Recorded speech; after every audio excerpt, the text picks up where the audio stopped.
Welcome to the Richard Sherman Podcast. Hit that sub button if you're new. We're here to give you great NFL content. Please tune in.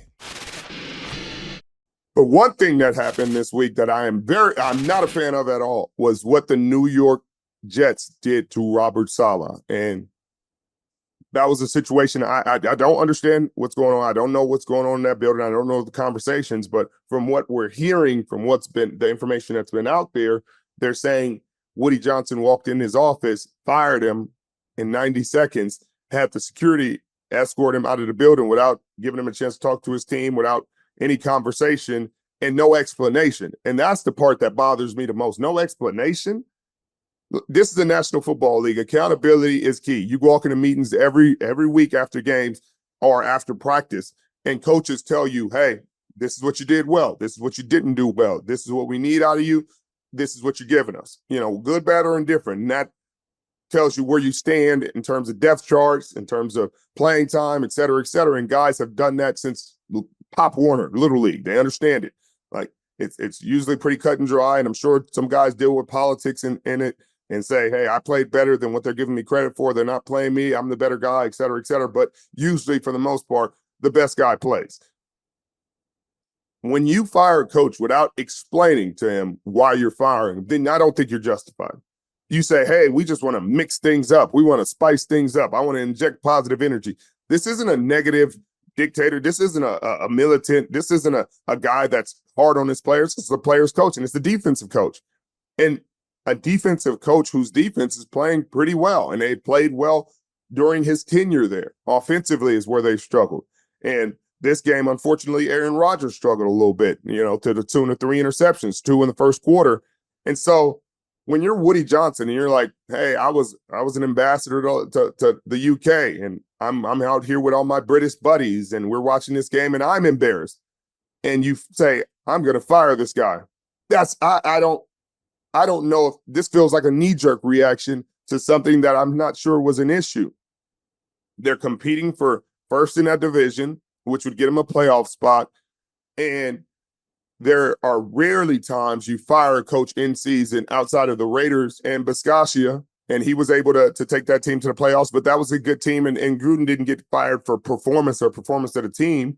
It was, something else, some emails and things like that. But you rarely in the National Football League fire your coach in season and have success. So you're an owner, and I don't even know if you knew this when you fired him, but you fire your coach in season, you're injecting turmoil into the team more than the loss did, because the players are confused. This isn't one where the players are like, yeah, we're not playing well enough, or, man, I seen the writing on the wall, or this guy wasn't getting it done. They thought he would get this full year. This is the first year with Aaron Rodgers and healthy enough to play hopefully 17 games. And we, as in the fans and the players, thought you'd give him 17 games to see what it would look like with a healthy quarterback.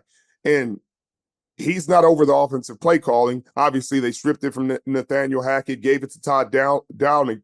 But how can you make that decision and justify it? I don't understand. It doesn't make it's a lateral move. And I'm sure Brick, who coached me in Seattle for a number of years as a special teams assistant, I don't think he understood it, because he's like, hey, I'm going to do the same things he was doing. I'm going to call the defense the same way it's been called. Obviously, we're making a change offensively with the coordinator, but it wasn't like Saleh sitting here running his guys into the ground or cursing them out or such a negative human being. I think he's a good coach. He's positive. He's systematic. He understands. He listens to his players. He's a player's guy. And so this feels like a guy making a decision really knee-jerk, but it's his team. He can do what he wants. It's not my team. I just don't agree with the decision. I don't agree how they treated him. You treat a guy who, that's what they did to like Urban Meyer. You have a scandal or something crazy come out, then I can understand that. Hey, you embarrassed the organization, you embarrassed yourself, embarrassed your family. We have to do this. Cool. Gotcha. Makes sense. A situation like this doesn't make as much sense to me, because you didn't explain to him or the public what he did wrong. You just said, we want to shake things up. These are people's families. This is his livelihood. And you're just saying this is the players' livelihoods and what they working for. And you just say, hey, 5 games into the season, I've seen enough. We're changing this up.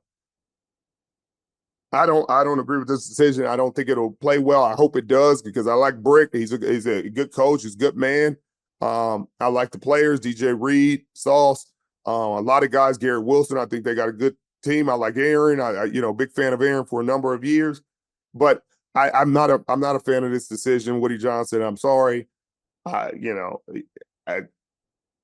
think you could have did better. I think you can at least you owe the man an explanation of why this is happening. Hey, I'm unhappy with your performance. I think you could have improved in these areas, A, B, C, D. You didn't. I asked you to improve in A, B, C, D. I gave you an opportunity. You didn't show me what I needed to see. This is why we're letting you go. I'll give you a chance to say goodbye to your players, but that's it. Appreciate you. Cool. That's perfectly fine. That's the nature of the business. But to not do that and to do it mid-season and is just crazy. But that's me. I don't know if Saleh's coming back to San Francisco. I don't think he's coming back this season in any capacity. I think he's going to take a break, give himself a mental break. Likely will be hired as a D coordinator somewhere in the next hiring cycle. He's a good coach, runs a good system, and understands the game at a high level. And so I don't think he'll want for finding a job. I just think it's unfortunate the way this panned out because there were so many circumstances throughout his tenure there, injuries. Then you had a young quarterback. Then you had to change coordinators. Just so many things working against them. But that's how it goes sometimes. And it's the New York market. They're really tough on coaches when you're not winning, and winning matters. Winning matters. And when you're not winning, regardless of the circumstances, they're going to be tough on you. But I think this could have been done better. That's just me. I'm biased. Forgive me. Jets fans, I'm sorry. I don't know. I don't have anything else for you. I appreciate you guys. That one gets me. That one gets me. That one really gets me.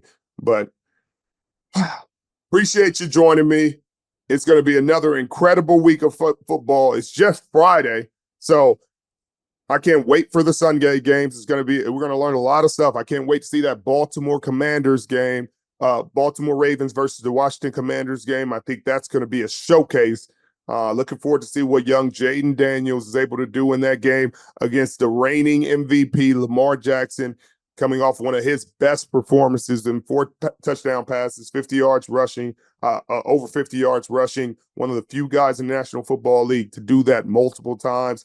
This team is rolling offensively. Defensively, they have some questions to answer, but they're getting pressure on the quarterback, Kyle Van Noy, playing some really good football, near the league leaders in sacks this season. So that's going to be a really fun game to watch. I can't wait. That's my game of the week that I'm looking forward to see. Obviously, the game that I was looking forward to most just happened. So as always, I appreciate you guys joining me. Appreciate you guys sticking around.